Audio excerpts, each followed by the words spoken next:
انہیں اس سے غرض ہی نہیں ہے پاکستان کے حالات کیا ہے، انہیں اس سے غرض ہی نہیں ہے پاکستان کی اکانومی کے حالات کیا ہے، انہیں اس سے غرض ہی نہیں ہے کہ پاکستان کے اندر ارشد شریف کیس، عمران خان صاحب کے اوپر قاتلانہ حملہ، اعظم سواتی صاحب کا کیس، لانگ مارچ اور اسی طریقے سے باقی تمام ایشوز کے حوالے سے پاکستان کہاں پہ کھڑا ہے اور کس سائڈ پہ جا رہا ہے، انہیں اس سے کوئی غرض نہیں ہے۔ لوٹ مار کا بازار گرم ہے اور جناب گھومنا پھرنا، جناب انہوں نے پوری دنیا کو شالامار باغ بنایا ہوا ہے، جناب آؤٹنگ ہو رہی ہے، پکنک منا رہے ہیں، موج میلہ ہو رہا ہے، اور سرکاری دوروں کے اندر بھی جناب چارٹرڈ طیارے ہائر کر کے جناب 40 سے لے کے 80 بندے فیملی سمیت جناب سرکاری خرچے پہ دورے کر رہے ہیں، وہ تو اس موج میلے پہ لگے ہوئے ہیں، لیکن ملک انتہائی دگرگوں حالت میں ہے۔ تو آج اس پریس کانفرنس کے ذریعے سے بھی یہ جو ابھی ہمارے سارے فاضل ممبران قومی اور صوبائی اسمبلی کے شاہ محمود قریشی صاحب کی قیادت میں سپریم کورٹ لاہور رجسٹری کے اندر گئے ہوئے ہیں،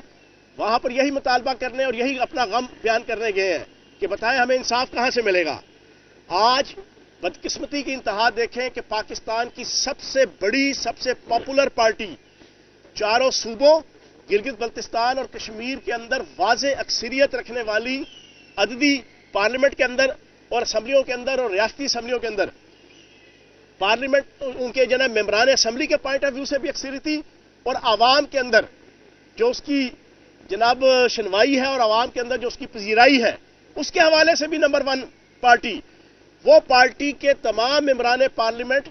عدالت گئے ہیں، پاکستان کی عدالت عظمیٰ کے پاس، لاہور رجسٹری کے پاس، کہ بتائیں جناب ہم کہاں پہ جائیں، ہم کس سے انصاف مانگیں، ہم کس سے اپنا حق مانگیں۔ تو میں یہ سمجھتا ہوں کہ یہ انتہائی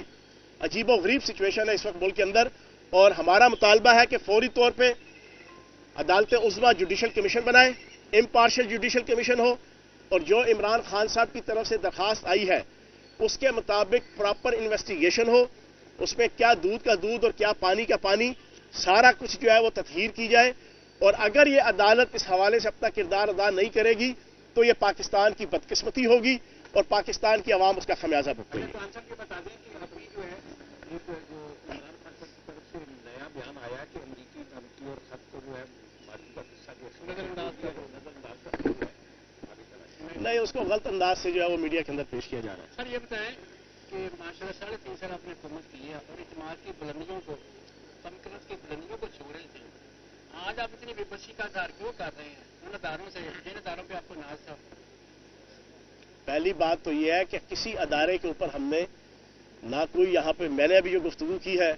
کیا کسی ادارے کے حوالے سے کوئی بات ہوئی ہے؟ میں تو حیران ہوں، آپ ماشاءاللہ جو ہے نا ساری پوری بات سنو۔ عدالت ہے، عدالت ہے، عدالت سے جو ہے وہ مطالبہ نہیں کریں گے تو طالبان بن جائیں، ہاتھ میں بندوق اٹھا لیں، تب آپ خوش ہوں گے، تب پاکستان جو ہے نا آپ کے سوال کے مطابق جو ہے نا ہم اسلحہ ہاتھ میں اٹھا کے جو ہے نا اپنا حق جو ہے نا وہ اسٹریٹ جسٹس شروع کر دیں۔ تو جناب ہم طالبان نہیں ہیں، ہم بنانا ریاست بنانے والے اور ماننے والے نہیں ہیں، ہماری لیڈرشپ بھی جو ہے وہ آئین اور قانون کو مانتی ہے، پی ٹی آئی کی ورکر بھی اور پی ٹی آئی کا ووٹر بھی آئین اور قانون کا علم بردار بھی ہے اور عملدار بھی ہے، اور انشاءاللہ ہم قانون سے مطالبہ کر رہے ہیں کہ وہ ہمیں ہمارا حق ہے۔ اچھا صاحب یہ بتا دیں کہ جو